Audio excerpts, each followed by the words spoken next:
Okay, so one of the things that we should be aware of, if you're not, and that is when we walk into a shrine, when we walk into a place where there is an altar, when we walk into our meditation room and begin to do our practice, the first thing that we should do are prostrations. So when we go Om Ah Hung, that basically is a prostration. And so when we're doing this, we're in the body, speech, and mind, the Buddha, the Dharma, and the Sangha, Om Ah Hung, Om Ah Hung. And then we prostrate ourselves onto the ground. So what we're doing is a five-pointed prostration where our hands are touching the ground, our feet are touching the ground, our knees are touching the ground, and our forehead is touching the ground. And what we're doing is we're accumulating the blessings of the Buddhas and Bodhisattvas, all the enlightened ones. So it's a mindfulness practice that is helping us to recall our motivation and our refuge and our respect of the practices, the Buddha, etc. So it's an important feature of that we should incorporate into our routine. So we would repeat that three times where we are Om Ah Hung, going down on the floor and doing that. If you can't completely prostrate yourself on the floor, then if you can just go to your knees and your hands on the floor and touch your forehead to the floor right in front of you, that's perfectly fine. And if you can't do that, to just stand and kind of bow at the waist, bringing your hands together like this, Om Ah Hung, and doing the prostrations in that manner. Again, it's a mindfulness thing. So whatever we can do is helping to strengthen our practice. So if anybody has any questions about that, please let me know. I have one question. So it's the Om Ah Hung and then a prostration, and then Om Ah Hung and then a prostration. So it's done in that sequence. It's not three Om Ah Hungs and then three prostrations. Right. Okay. Is what you said first. Yes. Okay. Thank you. Yes. And being mindful of the body, speech, and mind, and that we're inviting the body, speech, and mind of the enlightened ones to come into our body, speech, and mind. Thank you. Yes, thank you. Mark, good morning. How are you?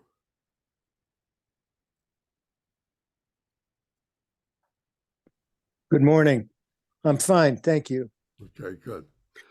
All right, so now we'll begin by doing our opening prayers, and we're reciting these prayers in order that we can remember what our motivation is.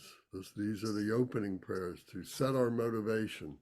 So the first motivation is for the altruistic motivation for our brotherly and sisterly love, the compassion that we have for them, particularly the ones who are meaning harm to us or to other beings, those who have an illness of one type or another that is causing them to think impurely, to have wrong views. So we're motivating ourselves for their benefit, that they may be able to overcome their negativity, their illnesses. And the Dharma is like the medicine. So that's what we're projecting. The action bodhicitta prayer is putting that bodhicitta, the holy enlightened mind, into action. And then we're taking the long refuge where we're visualizing the Buddhas and the Bodhisattvas, the Dakinis, the Dharma protectors, and so on, for the benefit of all sentient beings. And then we're taking the Bodhisattva vow. So we take this every day. You recite this every day is really reaffirming. It's taking a confirmation, if you will, of our vow to become a bodhisattva for the benefit of other beings. Then the short refuge prayer, which is among these probably the most important in terms of taking our refuge, remembering our refuge in the body, speech, and mind of the Buddha, Dharma, and Sangha. And then the last of the prayers is the four immeasurables, which are the four vast immeasurable qualities of bodhicitta, the holy enlightened mind: loving kindness, compassion, joy, and equanimity.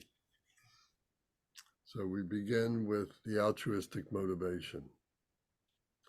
All mother sentient beings, especially those enemies who hate me, obstructors who harm me, and those who create obstacles on my path to liberation and omniscience, may they experience happiness, be separated from suffering, and swiftly I will establish them in the state of unsurpassed, perfect, complete, and precious Buddhahood. All mother sentient beings, especially those enemies who hate me, obstructors who harm me, and those who create obstacles on my path to liberation and omniscience, may they experience happiness, be separated from suffering, and swiftly I will establish them in the state of unsurpassed, perfect, complete, and precious Buddhahood. Dagla dang war je pe dra no pa je pe geg. Tar pa dang tam she ken pe bar du jo pa je pa tam she ki so je pe. Manam ka dam yam pe sem chen tam she de wa dang den. Dog now dang drel nor du la na me pa yang dag pa zog pe zhang zhu bren po she to pa zha. Thus, until I achieve enlightenment, I perform virtuous deeds with body, speech, and mind. Until death, I perform virtuous deeds with body, speech, and mind. From now until this time tomorrow, I perform virtuous deeds with body, speech, and mind. Thus, until I achieve enlightenment, I perform virtuous deeds with body, speech, and mind. Until death, I perform virtuous deeds with body, speech, and mind. From now until this time tomorrow, I perform virtuous deeds with body, speech, and mind. Te she du sang ma ge gi bar du lu na gi sam ge wa la ko. Ma she bar du lu na gi sam ge wa la ko. Du de ring ne song te ni ma sang ta sam gi bar du lu na gi sam ge wa la ko. We take refuge in the kind root and lineage lamas. We take refuge in the deities of the mandalas of the yidams. We take refuge in all the exalted Buddhas. We take refuge in the perfect Dharma. We take refuge in the excellent order of the Sanghas. We take refuge in all the noble Dakas, Dakinis, and Dharma guardians, possessors of the eye of wisdom. We take refuge in the kind root and lineage lamas. We take refuge in the deities of the mandalas of the yidams. We take refuge in all the exalted Buddhas. We take refuge in the perfect Dharma. We take refuge in the excellent order of the Sanghas. We take refuge in all the noble Dakas, Dakinis, and Dharma guardians, possessors of the eye of wisdom. Tren san sa wa dang gu pa je pe pao den la ma dam pa nam la kyab su chi o. Ye dam kil gorgi la sok nam la kyab su chi o. Sangye chom den de nam la kyab su chi o. Dam pe cho nam la kyab su chi o. Pa pe ge du nam la kyab su chi o. Pa wo ka jo cho kyong song me song ye she gi cheng dang dem pa nam la kyab su chi o. Until I attain the heart of enlightenment, I take refuge in all the Buddhas. I take refuge in the Dharma, and likewise in the assembly of the Bodhisattvas. As the previous Buddhas embraced the enlightened mind and progressed on the Bodhisattva's path, I too, for the benefit of all sentient beings, give birth to bodhicitta and apply myself to accomplish the stages of the path. Until I attain the heart of enlightenment, I take refuge in all the Buddhas. I take refuge in the Dharma, and likewise in the assembly of the Bodhisattvas. As the previous Buddhas embraced the enlightened mind and progressed on the Bodhisattva's path, I too, for the benefit of all sentient beings, give birth to bodhicitta and apply myself to accomplish the stages of the path.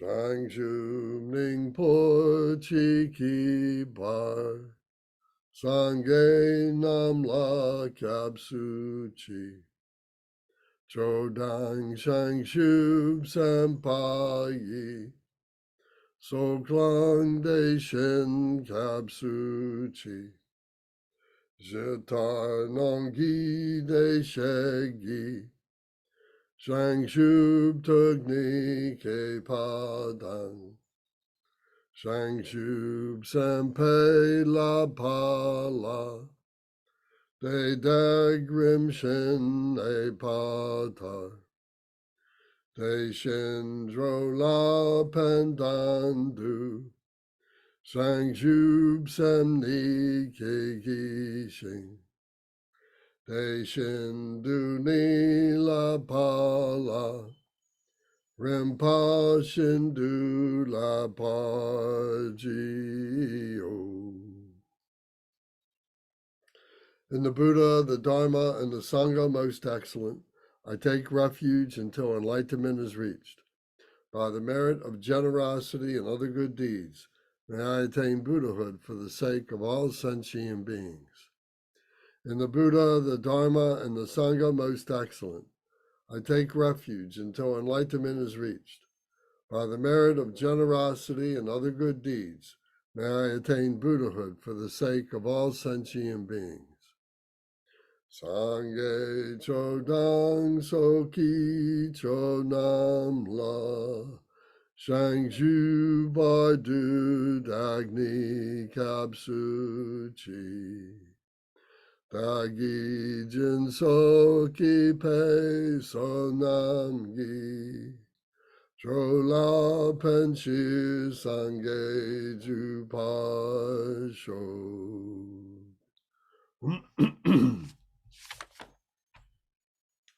May all mother sentient beings, boundless as the sky, have happiness and the causes of happiness. May they be liberated from suffering and the causes of suffering. May they never be separated from the suffering. May they never be separated from the happiness that is free from sorrow. May they rest in equanimity, free from attachment and aversion. May all mother sentient beings, boundless as the sky, have happiness and the causes of happiness. May they be liberated from suffering and the causes of suffering. May they never be separated from the happiness that is free from sorrow. May they rest in equanimity, free from attachment and aversion. Manam kadam yam pesam chantam she dewadang dewe gurdang dembar jurchi. Dognal dang donal gi gudang drawar jurchi. Dognal me pe dewadang mi drawar jurchi. Nay ring chak dang ni dang drawe, tang namla ne pa jorchi. Now we go to page 12, or page 13, or whatever it is in your books, of the Sagarimati Requested Sutra in English. Likewise, be extinguished. Extinguish all enemies to my purpose. Whatever evil forces are in me, be defeated. Do this so that when I am victorious, all pure radiance melts into me, completely purified. Take all this knowledge, food, and drink peacefully. Enjoy it and be satisfied so that all obstacles may be destroyed. Be liberated from all obstacles, all general obstacles. Maras are defeated by this gesture of the Buddha. By reciting this mantra, may all the Maras be purified. As a result, may all the Maras be defeated. Very good. Thank you. So now we turn to the Sadhana book, either this copy here or to this copy here. It's the same it's the same practice. And we go to page 20 in either of those two books. And when we see page 20, we see an image of the Bodhisattva Chenrezig. So Chenrezig is sitting on a lotus throne. I think everybody knows the significance of the lotus throne. If anybody has a question, please just come online, tell me what your question is. Sitting on a lotus throne. And on the lotus throne is a white moon disk, a compassionate moon disk, that on the opposite side, we don't see it in this image, but on the other side of the white moon disk is the yellow wisdom golden disk, the yellow wisdom disk. So the wisdom and the compassion always go together, two sides of the same hand. So the peaceful deities are sitting on a moon disk, the white moon disk. So Chenrezig is a peaceful deity. So he's sitting in the full lotus position. You can see with his legs crossed and the soles of his feet are facing upwards like that. That's the classic Bodhisattva position, the Vajra position, sometimes called, the lotus position, sometimes called. He has a white body, which is indicating his purity, his pure nature, the purity of the white color, showing that. So his body is all white. He has one face and he has 4 arms. His first 2 arms, his lower 2 arms, are holding the jewel of enlightenment, the wisdom jewel, the wish-fulfilling jewel at his heart. So when we are cupping our hands, as we do that same thing, and we take our thumbs and put them inside our palms to help us to remember that we are holding the jewel of enlightenment at our heart, like this. So this is what he is doing. And then with his left hand, he's holding the stem of a lotus flower. He's holding the stem of a lotus flower, and the flower is right at his left ear, which the left side is receiving the blessings, receiving the purity, receiving, coming in through the left side, through his left ear, coming up through his left arm, into the heart, and circling the heart. So those blessings then are going out with his right hand, and the right hand is holding the mala beads, crystal mala beads, perfectly clear, beautiful, simple mala beads. So I don't have the crystal ones. I'm using my traditional Bodhi seed mala beads, but represent the same thing. And this represents method. The mala beads represent method or compassion. The compassion of the wisdom is the method in which we are bringing the Dharma into ourselves, that we're recognizing the Dharma and that we are letting it pass through us for the benefit of all beings. So our motivation to be able to help other beings is illustrated by this. So our teachings, our practices, our dedications is represented by the method of the mala beads. So the mala beads are a means by which we can keep our wheels on the track, so to speak. That when we are doing our practices and doing our recitations, that we set a goal for ourselves. Say, for instance, it's 1 mala round, 108 beads, that we are keeping track by each time that we recite the mantra is 1 bead. So this is the method of being able to accumulate the blessings of the Buddhas and Bodhisattvas, of the enlightened ones, by doing that. And thereby being able to send them to all other beings. They come into us, come right through us, and go out to all beings. So the Chenrezig the Bodhisattva Chenrezig, the Bodhisattva of compassion. He's wearing a headdress, he's wearing a crown, and on the crown are 5 jewels, and the 5 jewels represent the 5 Buddha families. So we've talked about them before, but the 5 Buddha families are as the Buddha family in the center, then there's the Vajra family, then there's the Ratna family, then there is the Padma family, and then there is the Karma family. So each of these have a family of like a father figure, a masculine figure, a mother figure, a feminine figure that are embracing, and that they have their associated enlightened sons and daughters. They're bodhisattvas, the bodhisattva female deities and the male bodhisattva female deities. So we will, as we're moving through these different enlightened ones, we'll draw attention to that more and more. But that's what the headdress is representing, are those 5 Buddha families. Between the eyes of Chenrezig, you see that there is a third eye. And this third eye is the wisdom eye, the eye that sees that which cannot otherwise be seen. We have our 2 regular eyes that we see everything, but this wisdom eye is that which sees the suffering of all beings, sees the suffering of all beings, but also sees the medicine, always sees the antidotes for that suffering. So these are the major parts of recognizing the deity.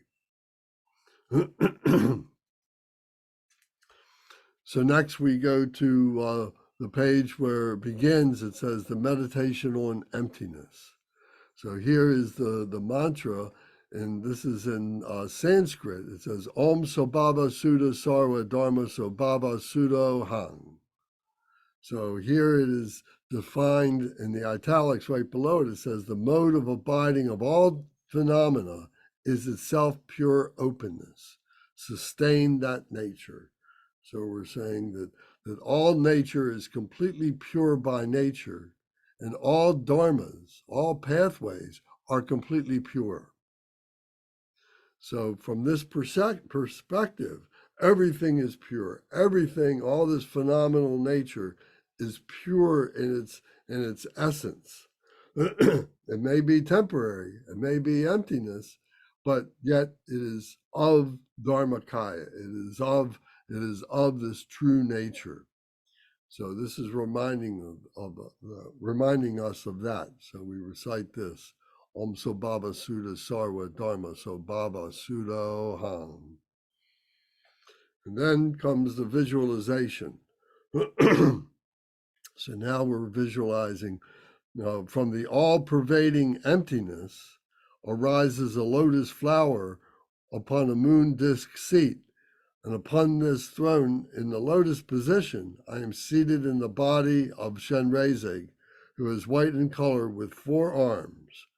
So now we're visualizing that out of this emptiness, out of this phenomenal nature, we arise on this lotus flower as the image of Chenrezig, the one who clearly sees. Chenrezig means the one who sees clearly. So again, that's that wisdom eye in the center of his forehead. So so the all-pervading emptiness arises this lotus flower, and seated on that moon disk is the body of Chenrezig. But I am seated there, that I'm visualizing myself as Chenrezig, that I am going to transform myself as Chenrezig. Excuse me. He's white in color with 4 arms. The 2 upper hands are joined at the heart, holding the wish-fulfilling gem. The lower right hand holding a crystal rosary, and the left hand holding a lotus flower. Chenrezig is clad in the sacred silken robes and wearing the precious five-pointed crown and other ornaments. So the robes that he's wearing are silks and so on, and indicating his bodhisattva nature, his holy enlightened being nature. So a bodhisattva is not a Buddha, is on the path to become a Buddha. But the bodhisattva has made a dedication, has made an aspiration to remain a bodhisattva in order that they may be able to help ordinary beings like us, beings, migrating beings, ordinary human beings, ordinary animals and other sentient beings and so on, to remain in that desire world, in that form world, in order that we may help other beings and so on. So this is a main feature of the Bodhisattva in relation to the Buddha. The Buddha has given up the body, has given up the speech, and just is just radiating that wisdom and skillful means, etc. But the Bodhisattva is the embodiment of that for the benefit of others. So Chenrezig is the embodiment of compassion, of doing this for the benefit of others. So then this last line here, it says, this form is Sambhogaya, the complete enjoyment body, bearing all the auspicious signs of the Buddha. So the Sambhogaya is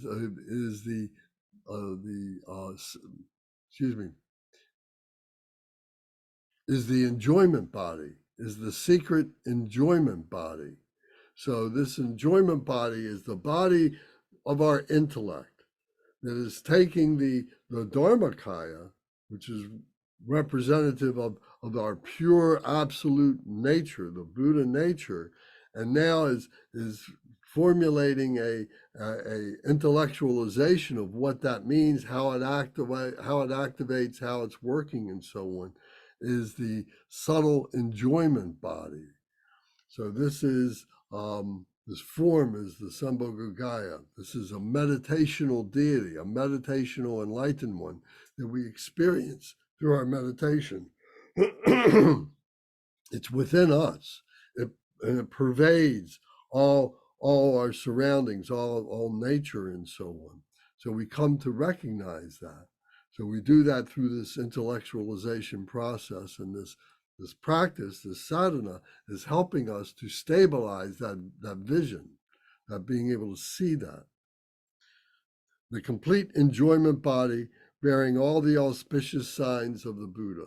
So he's got different characteristics of the Buddha, different qualities of the Buddha, and so on. So you can read about that in the Jewel Ornamental Liberation, going into the details of that. But the major points are illustrated in this image that we have of Chenrezig. And the next page is the mantra recitation. So it says, in the heart center of Chenrezig is a moon disk with the letter Shri standing in the center. Around this, the mantra Om Mani Padme Hum circles clockwise. So we visualize it in the heart center of Chenrezig, who we are trying to transform ourselves to become Chenrezig, and Chenrezig comes into our heart center. In the heart center is the Shri syllable. So if you look over on page 23, on the upper right-hand side, you see that there is a white image of a Sanskrit word that is the Shri. And then it's written in English right behind it, right underneath of it. So I can see that, the Shri is spelled differently than you would expect. It's pronounced Shri. So these are one of the things that we need to learn. There's no logical way other than saying, okay, this is something in a different language that I need to learn the pronunciation of this. It's not like our typical English. So that is the Shri syllable, and the Shri syllable is the seed syllable that is in the heart of the enlightened one, Chenrezig, that connotes the primal cause. the primal cause, is compassion. The Shri is sitting on the lotus flower, which is compassion. So it's in the heart center, it's in our heart center, it's in the heart center of the deity. So it may help us that if we have this card, to visualize that the Enlightened One, that Chenrezig, is above our head like this. Here, is above our head like this, and in front of us like this. So you may turn it around so it's facing you. So first we are inviting Chenrezig to come into our mind, to come into our understanding, to come into our recognition.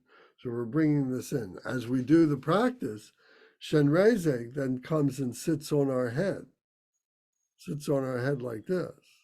And then as we progress along the practice, then Chenrezig transforms into light, white light. And that white light then comes through the center of the aperture, the aperture of the center channel that runs from the crown of our head all the way down to 4 inches below our navel. And this center channel is parallel to the spine. It's in front of the spine, but it's not the spine. And it is a channel that is allowing our primal cause, our energy, to run up and down through our body. And then the center channel has different chakras at different points in which that energy then is able to go into different parts of the body. So the center channel is the main point of our focus right now, and that primal cause is moving up and down through that center channel.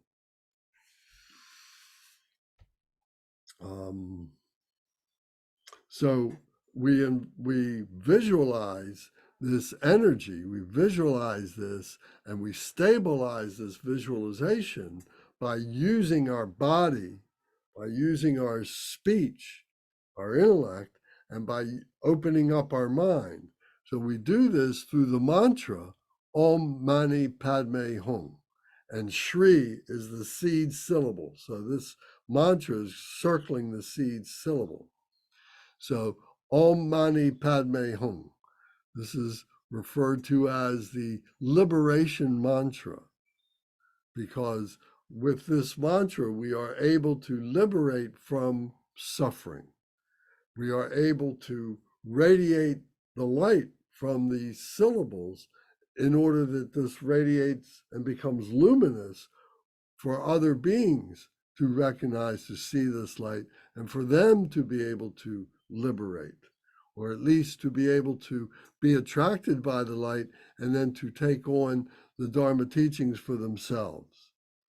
So Om Mani Padme Hum, generally defined as Om is the enlightened body, speech, and mind of the Enlightened One, the Buddha, or rather the Bodhisattva Chenrezig, who we're talking about now. So Om is 3 syllables. Om, Ah, Hum is in the Om. So Om, Ah, Ma, Om Ma Hum, Om Ma Hum, Om Ma Hum.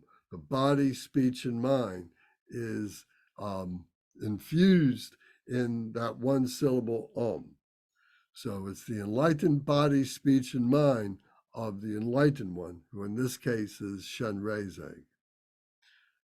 Mani is the word that means jewel, a mani jewel, a jewel. So the jewel is Chenrezig, is the actual figure, the image, the body of Chenrezig. So, and we are becoming Chenrezig. We are becoming the jewel. So behold, so Om, or behold the jewel. Mani Padme. Padme is the lotus flower. is the lotus, sitting in the lotus. So the jewel that's sitting in the lotus. So behold the jewel in the lotus. Hong means to make manifest in the heart. This is the wisdom. This is the indestructibility of this being that is being visualized and manifested in our heart center. Om Mani Padme Hung. So behold the jewel in the lotus. So typically we would be sitting on the floor on cushions, as Chenrezig here is, with our legs crossed and holding the wisdom jewel at our heart and holding the mala beads and holding the lotus flower, that we visualize ourselves doing that, although we may not, be doing that actually. We're figuratively doing that. And so we are becoming the deity. Behold the jewel in the lotus. We are doing that. So as we sit on the floor, if we're in our proper meditation position, that's what we would be doing. But for us, we may not be able to sit on the floor. We're sitting on chairs or couches or something like that.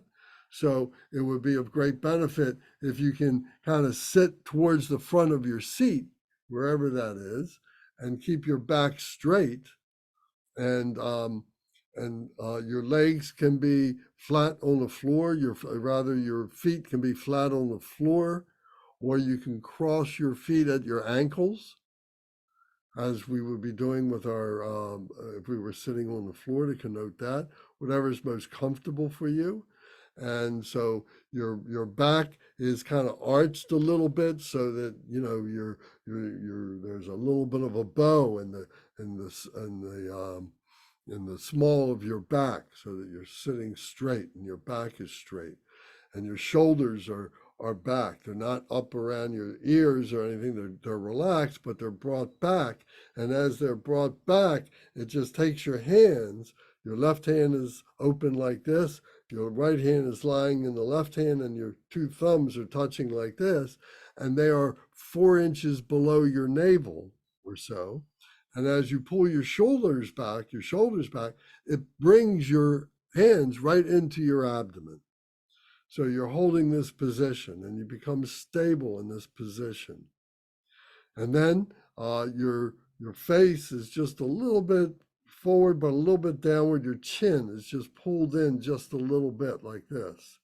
And so you visualize that your face is like a gallant horse, like a mare or a stallion. It has a long, elongated face, and just with the chin down just a little bit. And then your eyes can be open or closed. If your eyes are open, they should be just a gaze, looking down in the direction of your nose, like that gallant horse looking down, looking out maybe 3 or 4 feet in front of you, 5 feet in front of you, but not looking at anything in specific, not looking as a stare, but just as a gaze, not thinking about what it is that you're looking at, just being able to just have it be a center focus for your mind. In the beginning, it might be better to keep your eyes closed. And that way there's less distraction, there's less things going on. But during the process of your practice, you might find yourself opening your eyes and looking in that gaze, as I just expressed. And then the other thing would be that our tongue is on the roof of our mouth behind our front teeth. So you'd be breathing in, inhaling through both nostrils, bringing the fresh, clean, pure air down through our center of our body, all the way down to our navel, or 4 inches below our navel, bringing that fresh, clean, pure air coming in.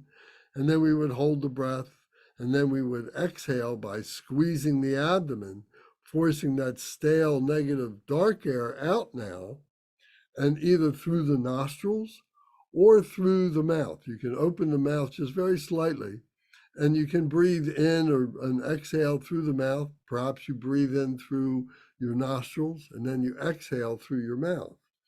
But by keeping your tongue on the roof of your mouth, behind your front teeth, it keeps your mouth moist while you're passing air through it and so on like that. Otherwise, your mouth would become very dry and would become a distraction to you. So that's the reason why we do this. So this is the 7-point posture of Varanchana. That's what this is called, the 7-point posture of Varanchana.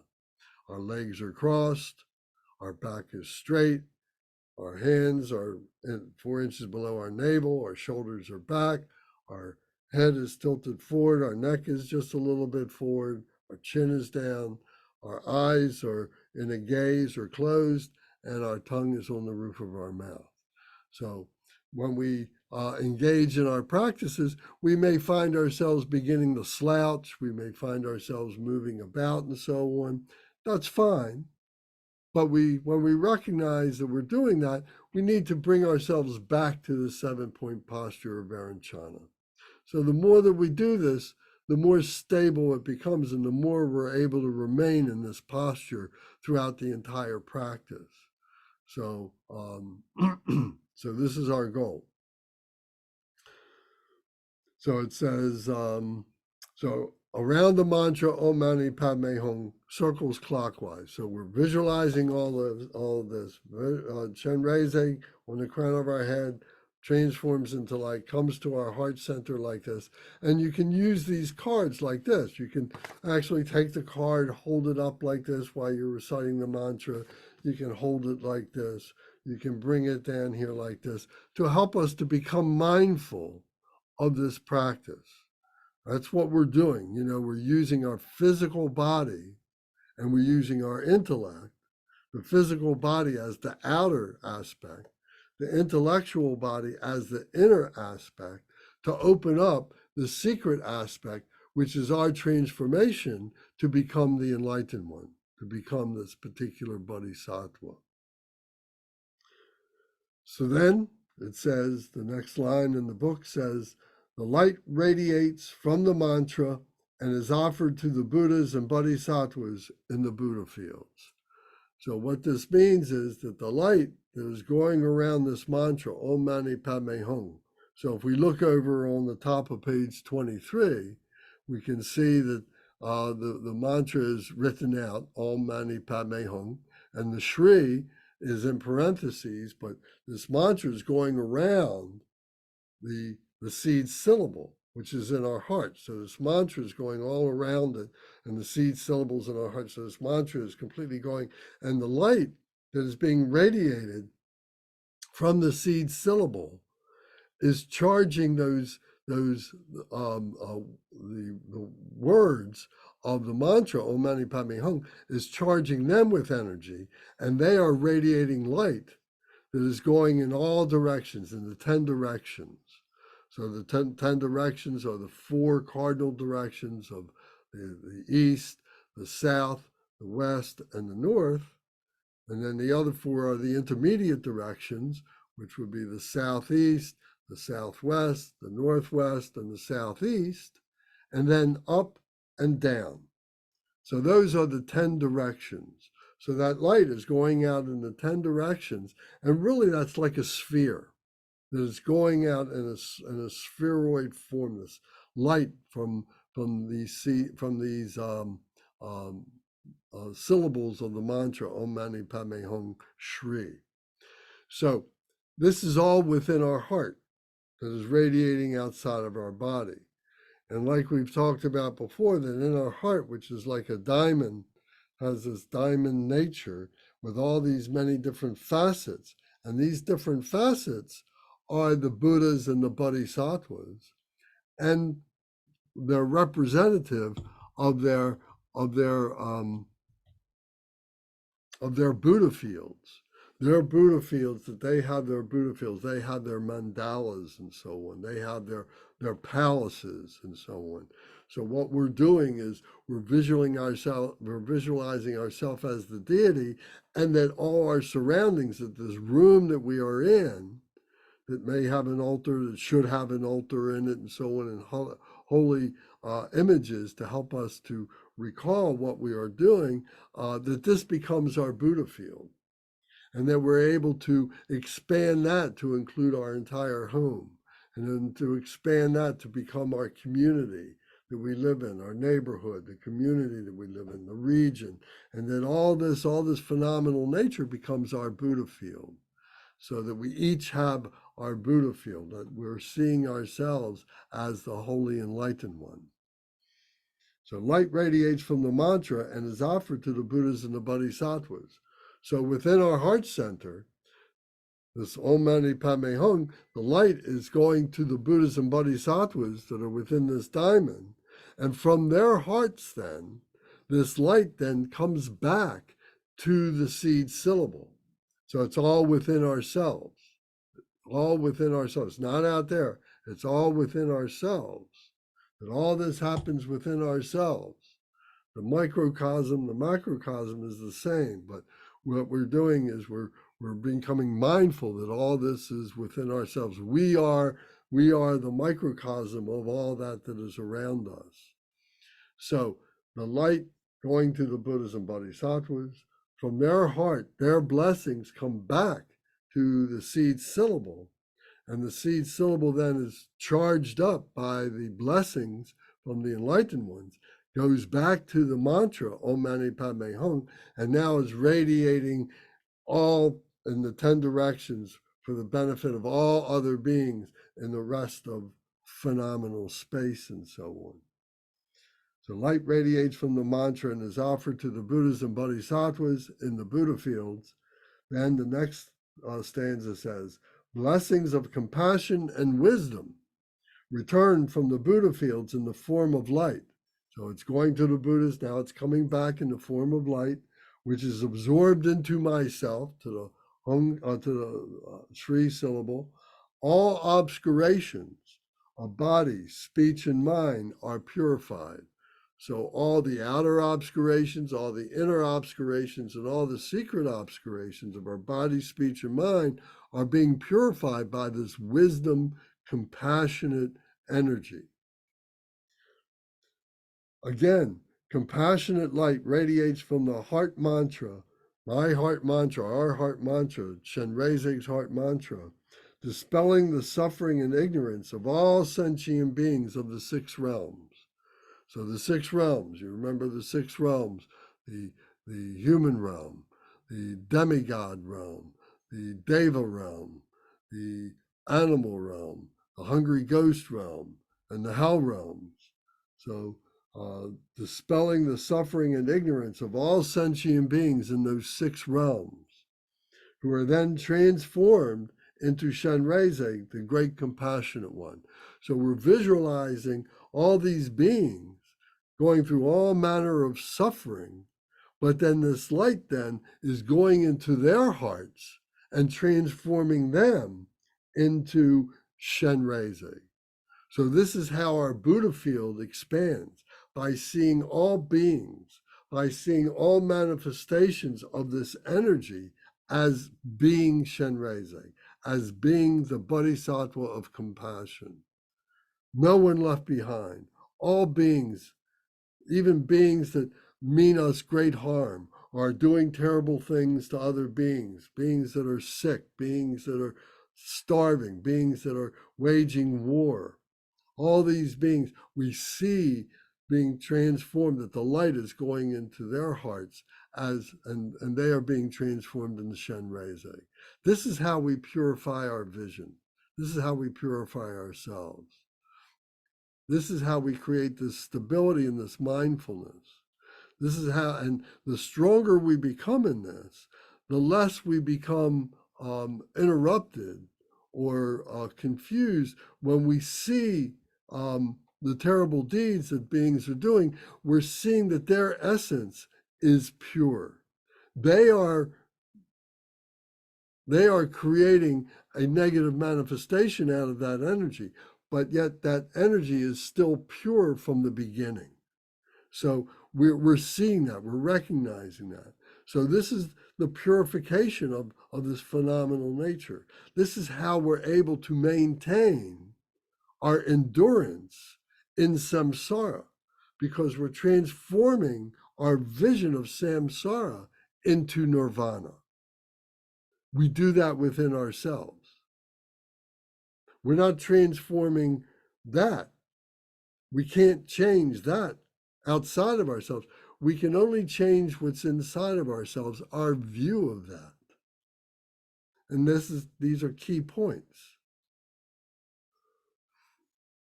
So the more that we're able to do this, the more that we're able to stabilize this over repeated practices of doing this more and more and more, we become simpler. We become happier. We become more pure, more satisfied, and less disturbed by all that stuff and samsara around us, because we're viewing all that as all nirvana.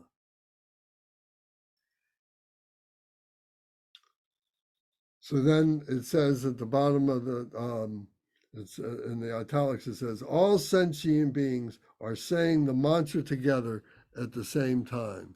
So as we're reciting the mantra, we're reciting it to all beings.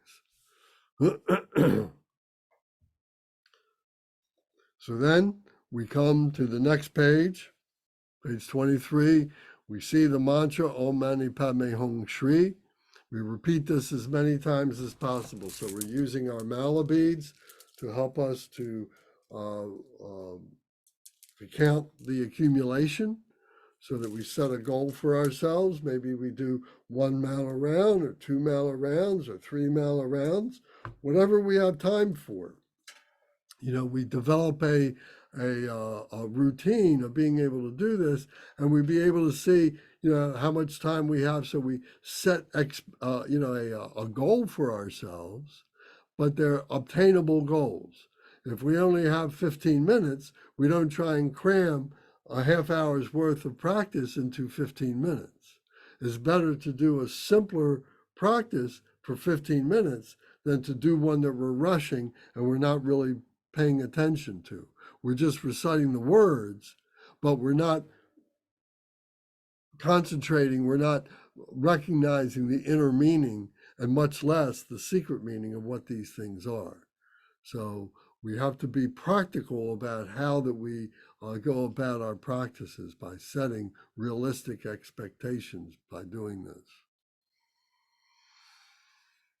So then, after we complete the recitations that we have set for ourselves, 1 mala round or whatever, maybe it's less than 1 mala round. Maybe it's 25 or 21 or half a mala round or something like that.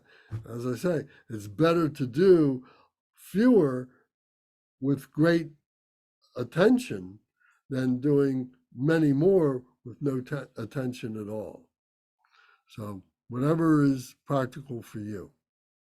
So after we complete that, then we recite the dissolution.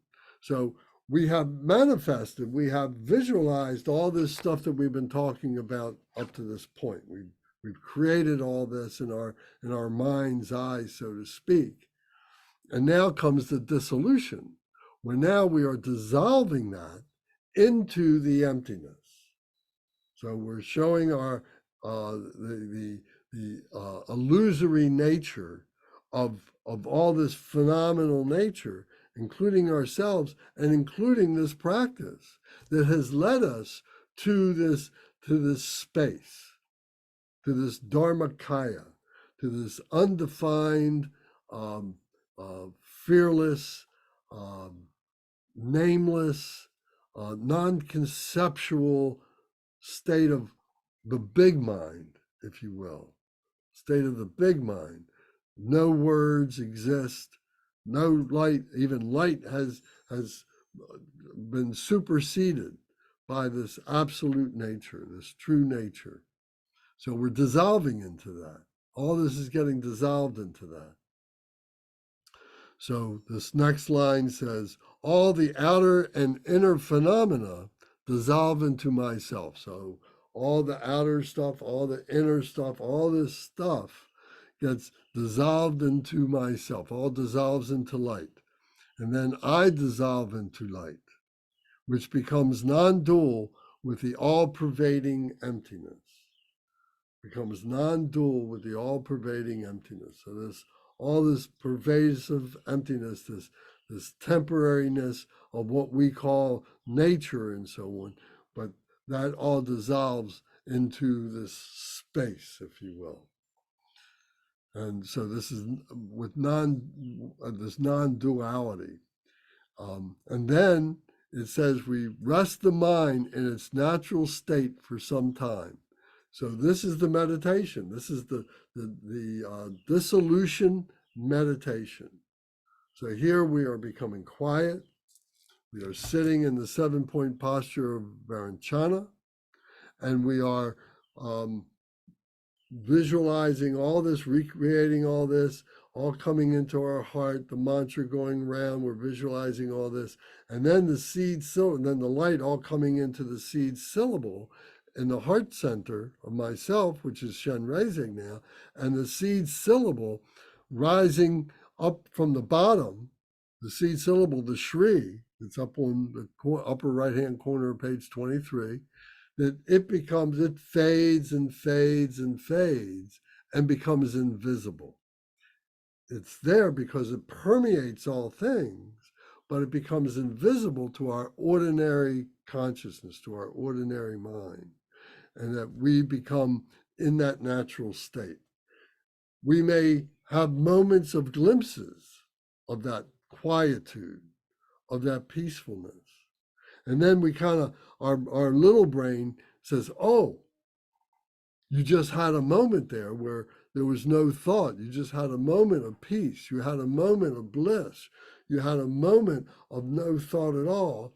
And, oh, I would like to get back to that. So we go through the same process again.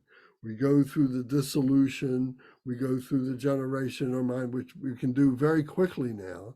We go through the dissolution of the seed syllable, of that light energy, and we can catch another glimpse of that dissolution, of the meditation mind, no thought, and so on, that non-duality. So this is what our meditation becomes, is that process of doing this over and over and over again. So many people will have this moment of quietude and then snap back into their ordinary consciousness and say, oh, my meditation is over, and then get up and go about their business. But we can stabilize that by going back into it over and over again, not saying it's over. I'm going to go back again and do that until it becomes something that once we go into it for the first time in our practice, it becomes broader, it becomes deeper, it becomes more stable, and that glimpse becomes a vision, not just a glimpse, but a vision, that we're able to recognize all this as what it is. The mind is such that we begin to see ourselves as a human being who is on the path to become Bodhisattva, a holy enlightened being, and ultimately to become Buddha, that we have this Buddha nature within ourselves, that we begin to bring all these pieces together, all these different elements that we talk about, and seeing this is all within ourselves. So we're recognizing ourselves to be able to say that we are this nameless spirit, if you will, this nameless spirit that is stuck in this infinite body, infinite potential. There's so much potential in this physical world, in samsara. And it's our getting caught up in all this infinite possibilities that are causing our anxiety, that's causing our emotions. But there is this nameless spirit that is within all this. And if we can free ourselves, free that spirit from the attachments of that infinite nature, then we see it's only temporary. We recognize that it's temporary, and we rejoice at that. We rejoice that it is unborn, that this nature of our pure nature is so pure, it's unborn, that we are recognizing something that is beyond our comprehension, and so pure it's unborn. the more that we go through this process, the more that means something to us, the more that we can recognize that. Right now, it just may be, some abstract words, but that all this nature, this true nature, is unborn. It is like space. And that we also rejoice that it never ceases, that this unborn nature is unborn and ceaseless. So this is another way of saying non-conceptual, beyond our human ability. So whether that connotes, dimensions beyond the dimensions that we exist in, our three-dimensional being and so on like that, maybe so. But we are just becoming that energy and not needing to be able to recognize it in a bodily form, in a three-dimensional form that we're so familiar with a brain that we're so familiar with, and so on. So that's the dissolution meditation. So we can use the mantra, we can recite the mantra quietly to ourselves to help bring us back to that mindfulness of that, whatever it takes. But the idea is to give ourselves the opportunity to have that quietude, to have that peacefulness. Then, once our meditation time is over, maybe we've used some kind of a timer to say, okay, I'm going to meditate for 10 minutes or 15 minutes or an hour or whatever it is. It's time now to end that process, and we come back into our ordinary mind body, and we say, then I appear again as Chenrezig. You see that in the middle of the page. Then I appear again as Chenrezig. So now we are making a conscious effort to say, oh, now I have transformed myself. I've had this experience as the Bodhisattva Chenrezig. And to whatever degree that I can stabilize that, I am bringing that into my ordinary body now. And when I get up off the cushion, I'm taking that with me. And now everything that I see, everything that I engage in, now has the aspect of my being Chenrezig, and my being the Bodhisattva of compassion. This is how we transform ourselves. This is our transformed self. And it will remain with us for some period of time, but over time it's going to begin to fade. So this is why we do these practices over and over again, to be able to stabilize that. So now we come to the part that is the dedication, or the realization, the dedication of the realization. We realize ourselves as the deity, as the Enlightened One, having the qualities of the Enlightened One, of loving kindness, compassion, joy, and equanimity, bodhicitta. Now we have those qualities that are vibrant within ourselves, and everything that we do is action bodhicitta, loving kindness, compassion, joy, and equanimity. Everything we do. So we're dedicating that. So we say, by this virtue, may I quickly realize the state of Chenrezig, compassion, and may all sentient beings, without exception, attain the glorious state of Chenrezig. So may I quickly realize this state, stabilize this state, and may all sentient beings, without exception, attain the glorious state of Chenrezig. So we've done everything we can during this practice to visualize all these beings as Chenrezig, to send that light to them. And now it's up to them to be able to take that in, to respond to that, to they themselves be able to transform themselves into Chenrezig. But meanwhile, we are concentrating that we're able to do that for ourselves. So that is the dedication, the realization that I'm doing this for the benefit of other beings, and that by doing that, I'm doing it for myself, and I am transforming myself into the Bodhisattva of compassion. So this is a selfless endeavor. It's not selfish. The thing that makes it selfless is the point of bodhicitta, that we are doing this for the benefit of other beings, not selfishly for ourselves. So the bodhisattva is totally involved in that process of engaging for the benefit of other beings. So whenever your mind begins to wander about, well, what is a bodhisattva? A bodhisattva is a wholly enlightened being that is there for the benefit of all other beings.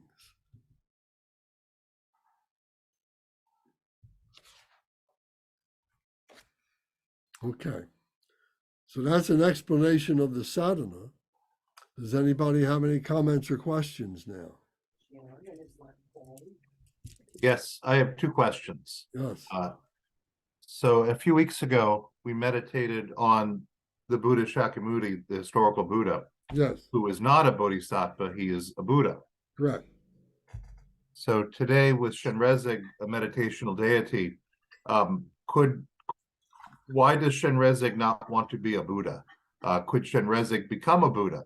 I'm confused as to the difference in why one would be a bodhisattva and one would be a Buddha, because as we know, we can meditate on the Buddha himself, who is not a bodhisattva, and still get benefit from that. So that's my question. Yes. You got to remember first, we're human beings. That all this is the spiritual journey of a human being. And the culmination of the journey is our true nature, that is Buddha, to become awake. An awakened human being is a Buddha. And that a Buddha, that awakened quality, is like the sun. It is just there. It is just radiating heat, radiating light, radiating energy for the benefit of the solar system, with no expectation of anything coming back. There's no reciprocation at all. It is just that. A bodhisattva are like the planets that are going around the sun, that are receiving that energy and are reflecting that energy so that we can see them. They are the product of that sun's radiation on them. They become luminous. If they didn't have the sun's radiation, we couldn't see them. They would just be dark. But they become luminous. So the bodhisattvas, in a metaphor, are like those planets. And those planets all have an energy within them that is all made up of the qualities of the sun itself. And so they are there to help us they are there as examples for us to be able to recognize that we have these qualities within ourselves, and that we may, if I can use this metaphor, that we may explode to become suns ourselves, radiating that light for all beings and so on, as the Buddha. The bodhisattvas are in this physical plane.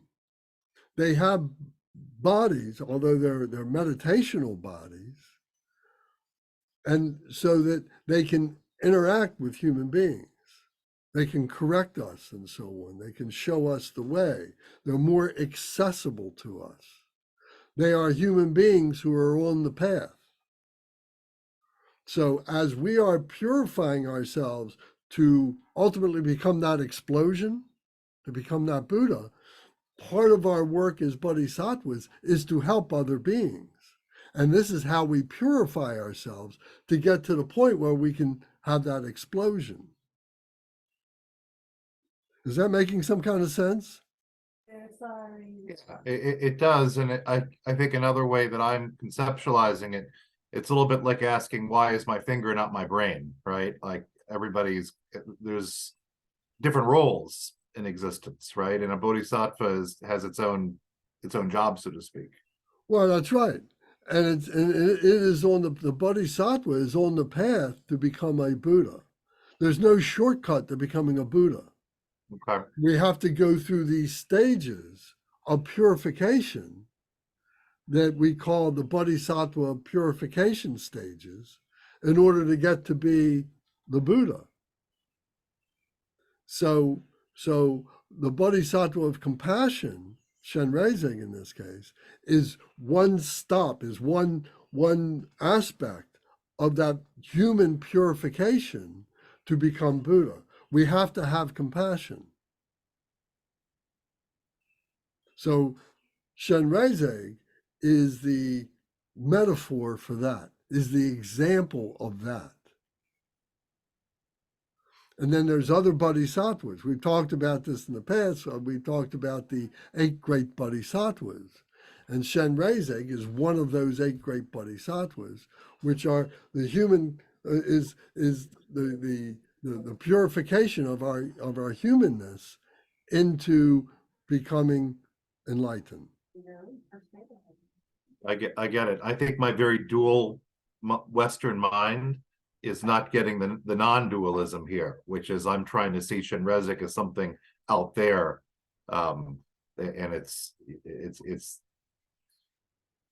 is dual. It is non-dualistic. Is what I'm getting at. Yes, and it's perfectly normal, the thoughts that you're having, but it requires the experience of the meditation in order to recognize that non-conceptuality. We can't logic our way into it. At least most of us. Yeah. There might be some that can, but we have to experience it. So there's 3 ways in which we experience it. We experience it through the teachings, we're experiencing it through the contemplation and the practice, and we experience it through the actual meditation. So how rich it is when we have all 3 of those things working for our benefit. Excellent. And my final question is much simpler. I'm always afraid I'm not using my mallet beads properly. Can you demonstrate the proper way to hold and advance the beads, please? Sure. And again, this is symbolic. So if you haven't been doing it this way, you don't have to start all over again. But nevertheless, we take the beads, we take the guru bead in our left hand. The guru bead is the one bead there, and it actually looks like a stupa. It's got, the bulbous body, and then it's got a little bit of a narrower top, and then it's got the threads that come up as like the nada. So this is the I'm not going to go there. Anyway, this is called the guru bead, or the bead of enlightenment. So we don't want to cross over the bead of enlightenment. So we start with it. And then with our left hand, we are holding the beads, and then we, over our first finger, and we're pulling the beads one at a time towards our heart, towards pulling the beads in towards our heart with each mantra recitation. So each bead becomes, another step in that, bringing that energy up into our heart, because the left is closest to our heart. So it's symbolic of bringing the blessings into our heart center. Then it crosses around our heart and then goes out our left, which is the engagement, which is the method that we're helping other beings, we're helping ourselves through the right. So the left is coming in. So then we go through the whole round of beads, and we get to the guru bead again. Okay, we've gone through all 108, and now we turn the beads around at the point of the guru bead. We're not crossing over it, we're turning it around, and we go back the same way that we just came.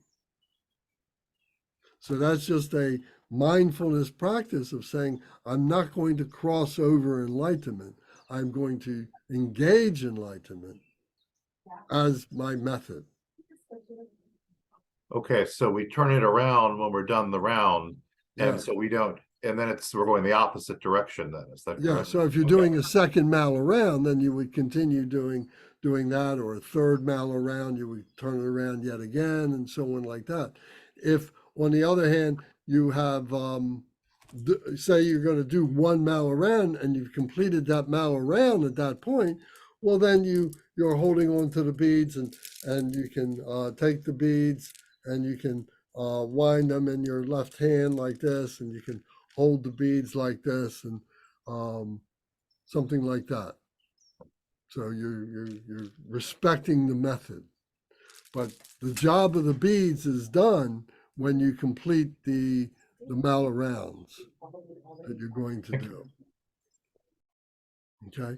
Now, in some traditions and in some practices, they'll switch hands. You know, they'll use the right hand. They'll use different fingers when they're bringing the beads in and so on. But for the time being, right now, just do as I've instructed, because this is the basic way, the fundamental way of doing it. And as we engage in those other practices later on down the road, you'll be advised as to how to change those that technique. Okay, so all right, thank you. Very good questions. This is a practical thing, so we need to practically understand what is going on here. So I've been trying to keep things simple. There's much more to this, that we can talk about, but at this point right now, it's giving you the introduction to this, and we can go deeper in it in subsequent sessions. But these points that I made are all very, very important points. And I hope that you can remember them, or you wrote them down and you refer to them and that you practice them. These are steps on developing the stages of meditation. We start out with the prayers and so on, like we've done. And we didn't do the 4 thoughts that turn the mind to the Dharma today. We didn't talk about the stages of meditation today. But if you have time, you can do those things, to help stabilize. So maybe you don't do it every single time. Say you decide that you're going to do this practice every day. You do the complete thing once a week. You can kind of integrate this into your lifestyle many different ways. So we can talk about that as a group or one-on-one. If you have a plan that you would like to begin to do, let's do that, and let's talk about it.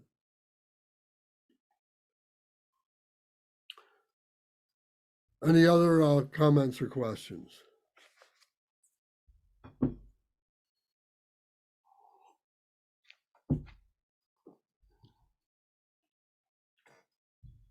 Okay.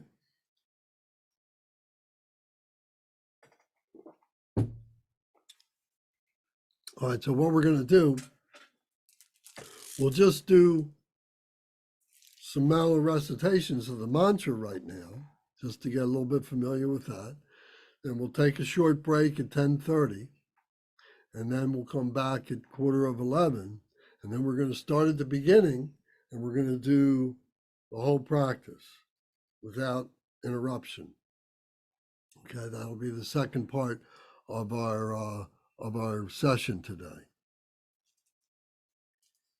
Okay, so we begin with the beads. We visualize everything that we have gotten to this point, and there are several different melodies to the recitation of the mantra, and you can shift them up. You can use different melodies at different parts. It doesn't matter. You can do a straight chant with no melody at all.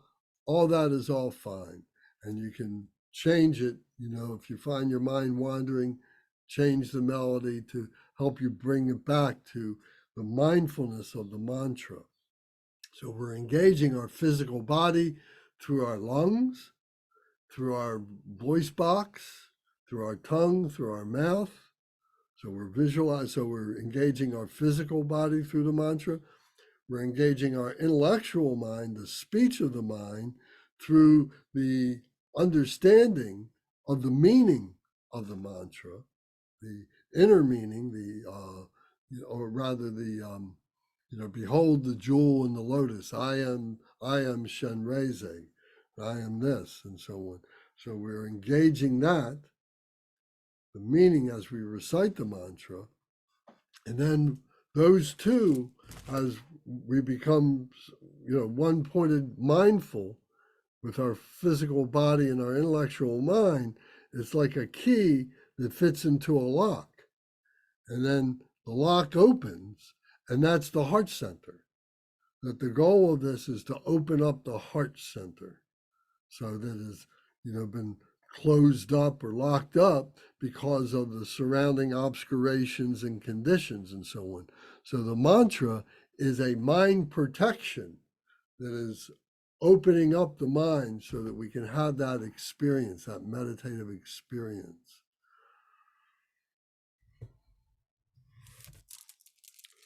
Om Mani Padme Hum Shri.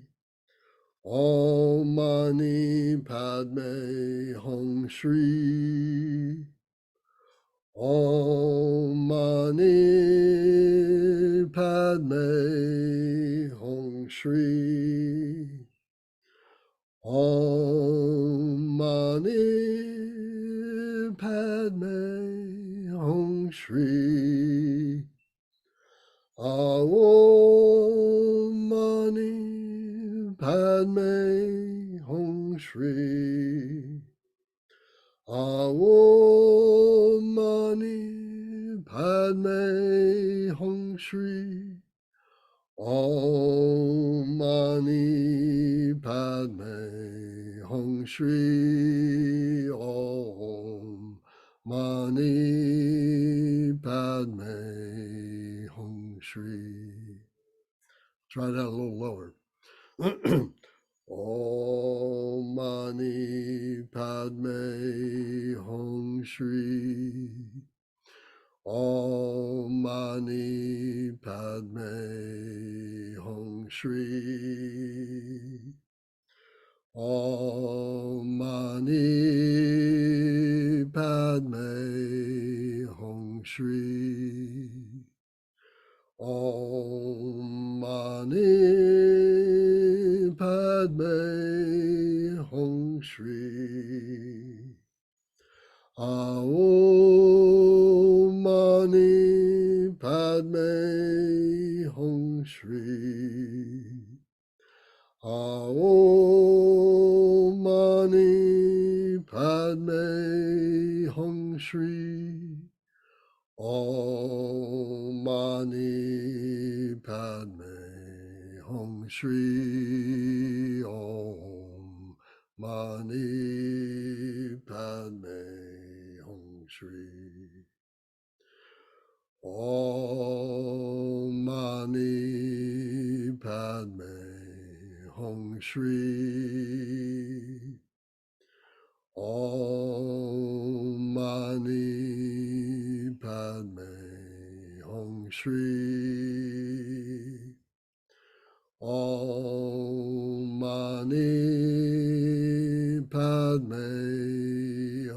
Shri. Om Mani Padme Hum Shri. Om Mani Padme Hum Shri.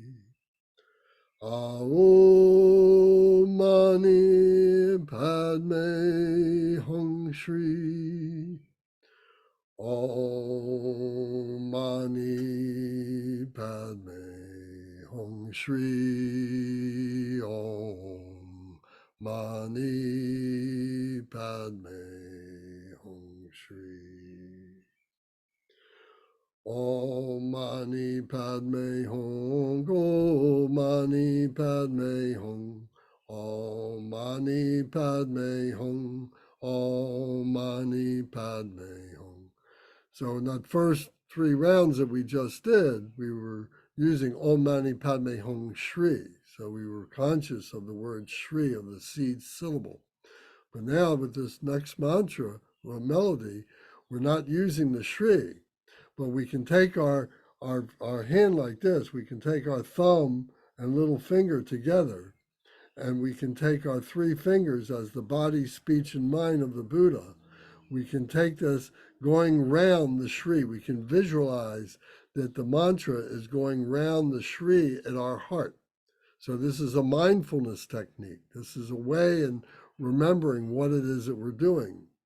So Om Mani Padme Hum, Om Mani Padme Hum, Om Mani Padme Hum, Om Mani Padme Hum, Om Mani Padme Hum, Om Mani Padme Hum, Om Mani Padme Hum, Om Mani Padme Hum.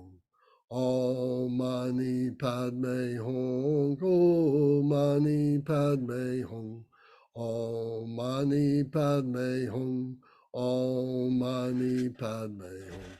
So we can visualize that the Hum is in our heart, and here these syllables are going round in a clockwise direction, going around, and the light from the seed syllable, from the Shri, is charging up the charging up the syllables of the mantra, and is going out to all beings, sending out that white light to all beings. Or you can think of it as the different colored light, the white light, the green light, the yellow light, the blue light, the red light, and the clear light, all going to all beings. So closing your eyes as you're doing this may help you to focus on that. Om Mani Padme, all at the same time, you're counting the beads with your left hand. Om Mani Padme Hum, Om Mani Padme Hum, Om Mani Padme Hum, Om Mani Padme Hum. Om Mani Padme Hum, Om Mani Padme Hum, Om Mani Padme Hum, Om Mani Padme Hum, Om Mani Padme Hum, Om Mani Padme Hum, Om Mani Padme Hum, Om Mani Padme Hum. Om Mani Padme Hum, Om Mani Padme Hum, Om Mani Padme Hum, Om Mani Padme Hum Shri. Okay, so let's take a 15-minute break, come back at 1/4 so for us here in the East, it'll be 11:15, wherever you are. Adjust for your time. So we'll take this break. If anybody has any questions, I can answer them now. We can answer them when we get back. Thank you very much.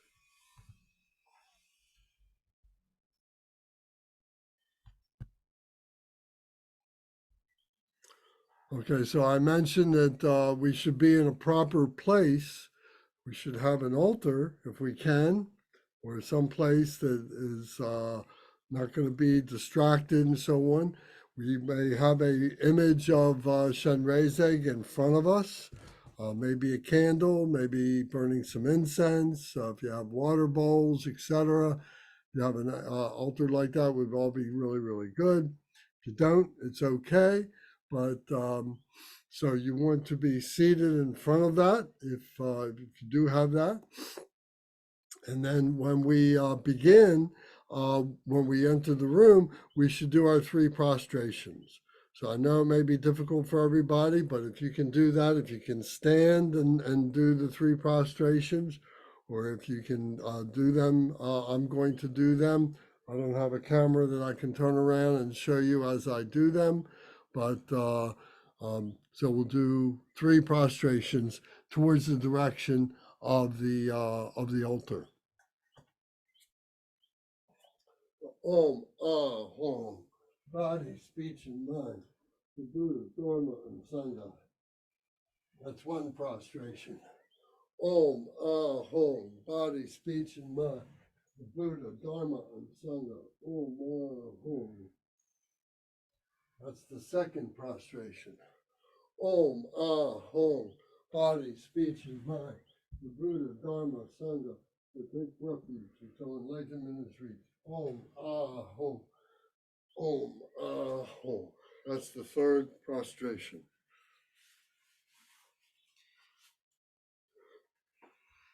Okay.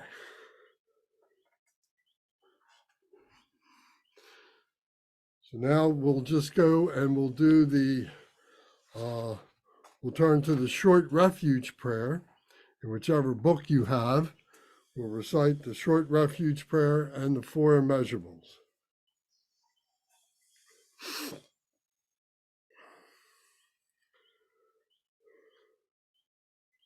In the Buddha, the Dharma, and the Sangha most excellent, I take refuge until enlightenment is reached.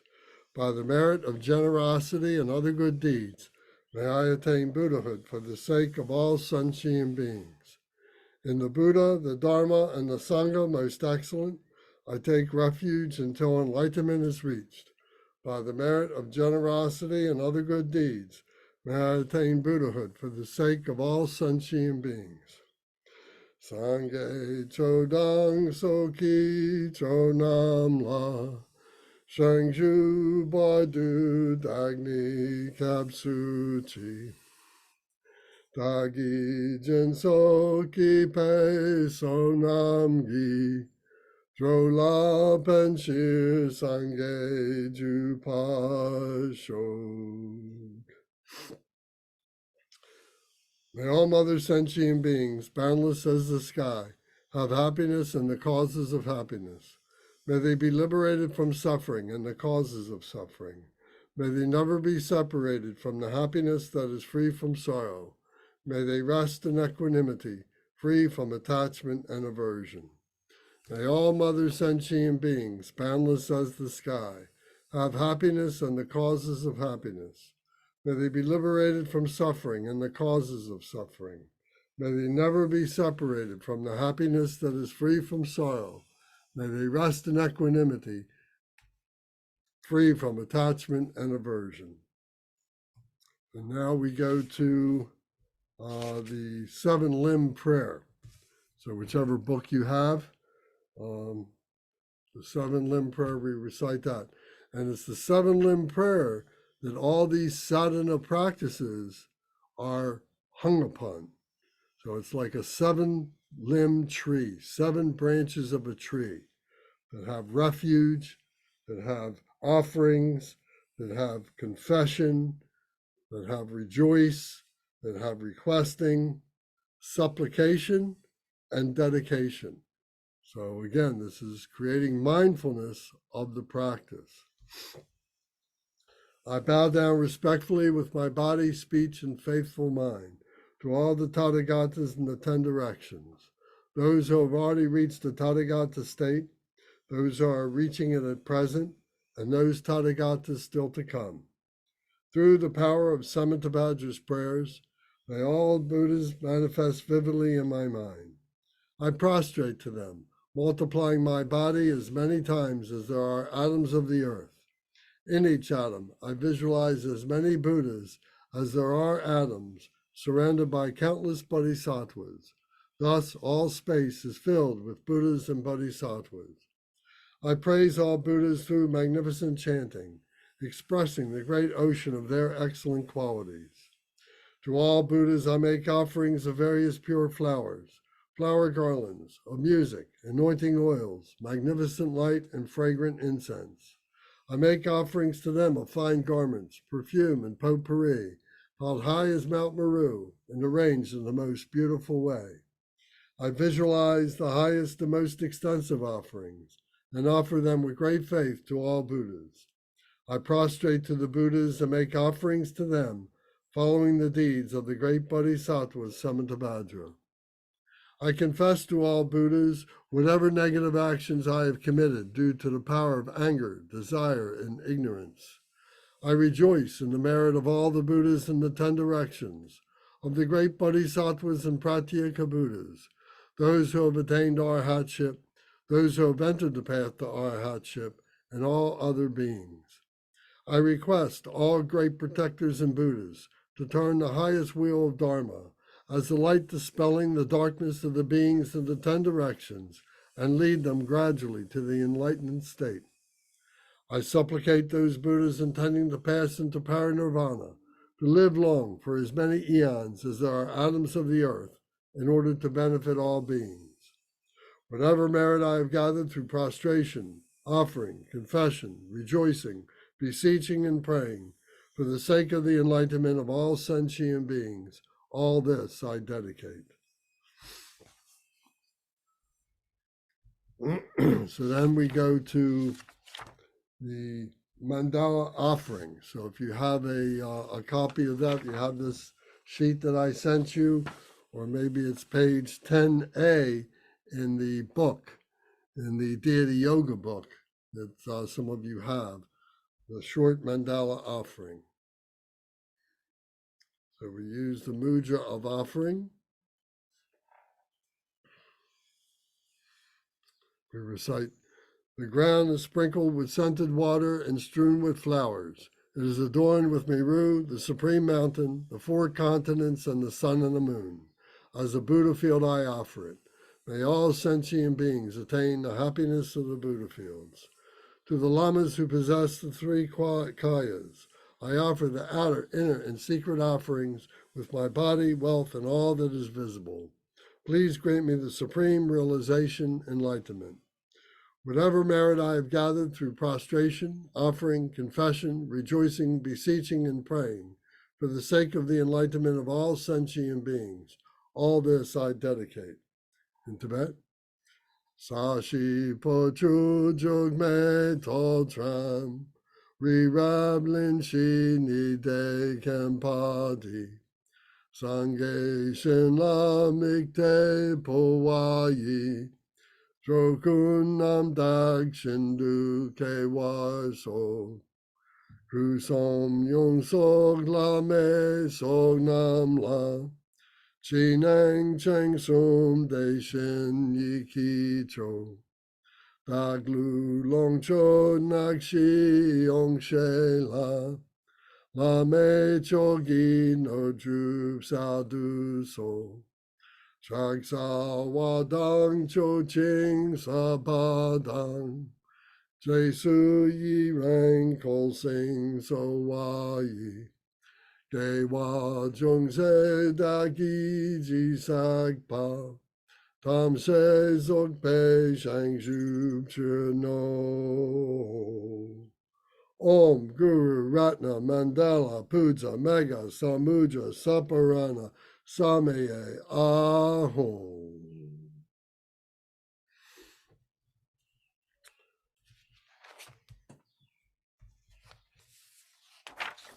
Then the next page is the supplication to Lord Jigdan Sumgun. Unequaled refuge, ornament of the world, your fame pervades the 3,000 worlds. You are the victor Vajradhara without a doubt. I bow at the feet of the Father Jigdan Sumgun. Continually I think of no one but you. Compassionate one, grant your blessings. Dispel the darkness that surrounds my heart. Please bless me so that I can realize the unelaborated nature of mine. Gyabdren Dome Zam Lin Gen, Dragpe Tong Som Yon La Kya, So Me Gawa Dorje Chang, Pajik Teng Gong Pe Shaladu, Tu Tak Tu Sam Gyu Kyo Le Me, Jinji Lob Shing Tok Je Chen, Yingi Mon Pa Sao Ne Kang, Sam Jojo Du To Pa Jinji Lo. Please turn the wheel of the Dharma of the 2 vehicles and their combination according to the disposition and likewise the mental capacities of sentient beings. Samchen Namgi Sampadang Lo Yi Je Dak Jitawa Che Chong Tomong Te Pa Yi Choki Korlo Kordu So.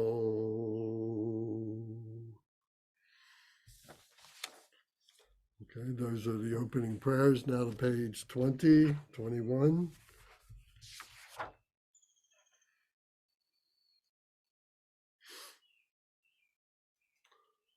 Om Sobaba Sudha Sarva Dharma Sobaba Sudoham. The mode of abiding of all phenomena is itself pure openness. Sustain that nature. The visualization. From the all-pervading emptiness arises a lotus flower with a moon disk seat. Upon this throne, in the lotus position, I am seated in the body of Chenrezig, who is white in color with 4 arms. The 2 upper hands are joined at the heart, holding the wish-fulfilling gem. The lower right hand holds a crystal rosary, and the left hand holds a lotus flower. Chenrezig is in the sacred silken robes and wearing the precious 5-pointed crown and other ornaments. This form is Sambhogagaya, the complete enjoyment body, bearing all the auspicious signs of the Buddha. In the heart center of Chenrezig is a moon disk with the letter Shri standing in the center. Around this is the mantra Om Mani Padme Hum, circles clockwise. Light radiates from the mantra and is offered to the Buddhas and Bodhisattvas in the Buddha fields. Blessings of compassion and wisdom return from the Buddha fields in the form of light, which is absorbed into myself. All obscurations of body, speech, and mind are purified. Again, compassionate light radiates from the heart mantra, dispelling the suffering and ignorance of all sentient beings of the 6 realms, who are then transformed into Chenrezig, the great compassionate one. All sentient beings are saying the mantra together at the same time. Now back to page 21 in Tibet. Tom pe na le pe de dang, dagni tuk je chen poku, kar sal sal chik chak ji pa, dag po na tuk kar tal mo jar. Og me trang wa pe na zin, ki tong tar dang rin chen gen. Lo cho zoku sen pe tre.